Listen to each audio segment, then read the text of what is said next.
Okay guys, make sure that whenever we're doing MLA formatting that you are capitalizing the E in English. English is a proper noun in this instance.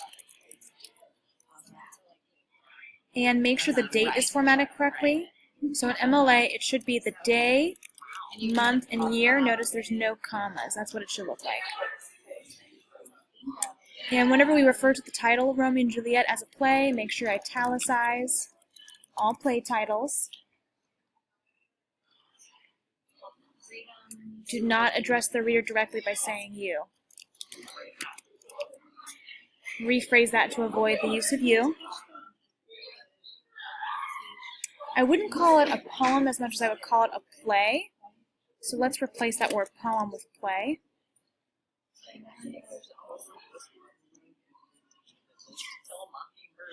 So we have a comma used here. Let's also use a comma here because we want to create that pause with this section. So let's add a comma there.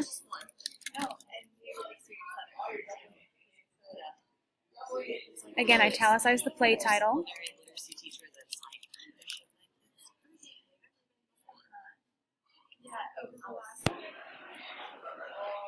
Your thesis is strong. For some reason, we're missing our introductory quotes, and then we also want to move those quotation marks to the end after serve. And you only need to italicize the play title in the parentheses and make sure the first time you cite it, you spell out the play in full. So it should be full out Romeo and Juliet in italics, but the act number, scene number, line number do not need to be in italics. And then also let's make sure that once we add our quotes, we also embed our quote. Don't drop it into the middle of your paragraph. Let's add a transition statement and embed your evidence, and you can usually kill two birds with one stone by doing both at the same time. And again, make sure we're using our quotation marks at the end of the quote. We do not need a period. We only need to have the period after the citation. And again, make sure that you're not italicizing the whole citation, just the play title.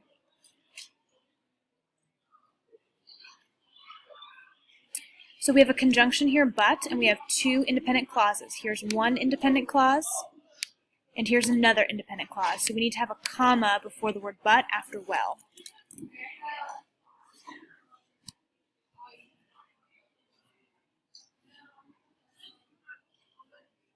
Same thing here. We need to add a comma after masculine because we have two independent clauses separated by a conjunction.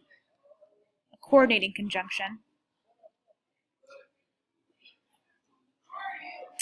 Do we mean to start a new paragraph here, like so? Because you should only have two concrete details per paragraph, otherwise the paragraph gets too lengthy. And then if that's the case, then we need to make sure we're adding a transition between body paragraphs.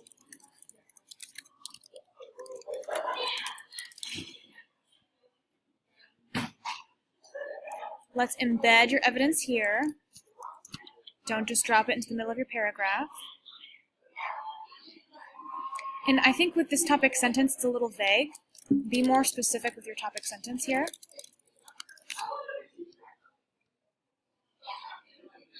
And then we don't need this extra space between the quote and the citation, and then you also want to move that period to after the citation.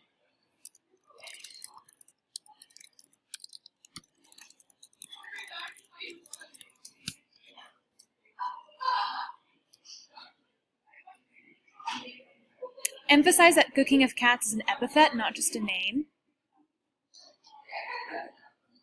Make sure we add a transition between chunks and embed our evidence.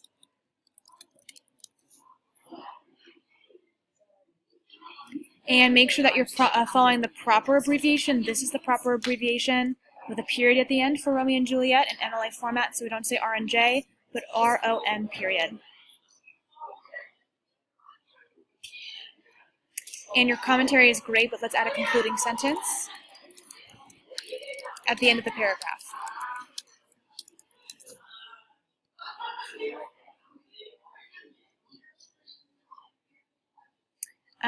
Again, we need to make sure we're moving that punctuation to after the citation, not in the citation.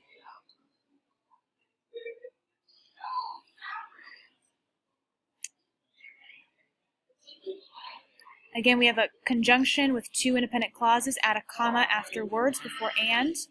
Let's also add a transition and embed. And notice how you embed it up here by attributing. Make sure you have a comma after says when you're attributing here.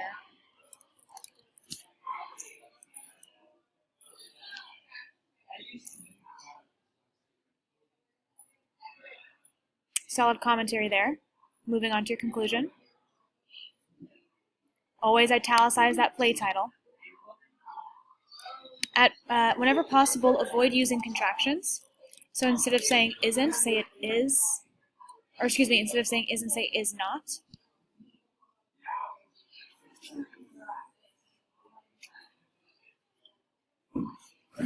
I love your last sentence there. Really strong claim. Nice job, guys.